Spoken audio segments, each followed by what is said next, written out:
The next question from Mohammed, Adil, India.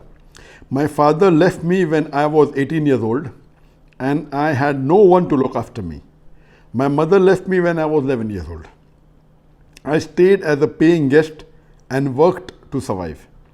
Today, Alhamdulillah, I earn good amount of money to feed myself.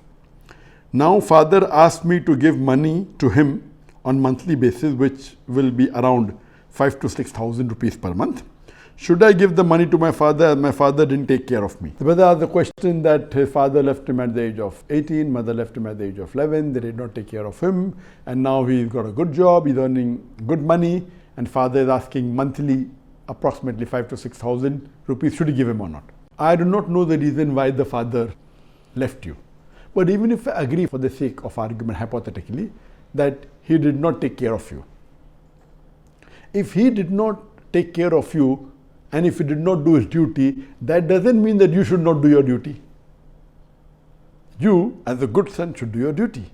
And taking care of the parent is a requirement that every human being, every Muslim should take care of the parent when they grow up. And Allah says in the Quran in Surah Fussilat chapter number 41 verse number 34 that repel evil with good. You may never know that the person who is the enemy will become your friend. And here your father is not your enemy, he's your father. I agree with you, he did not take care of you, but you have to do your duty. And if you do your duty, inshallah you'll go to Jannah. So according to me, if your father is asking for 5,000 to 6,000 rupees, I would say that give him 9,000, give him 10,000 rupees. Give him more than what he's asking, if Allah has given you. If Allah has not given you, and if you can afford 5,000, give 5,000. Or if you cannot, yet you sacrifice your luxury and give money to your father, inshallah, you will be doing a great deed of charity. And especially if you are doing to your father, it is your requirement, it is your duty, it's your fard.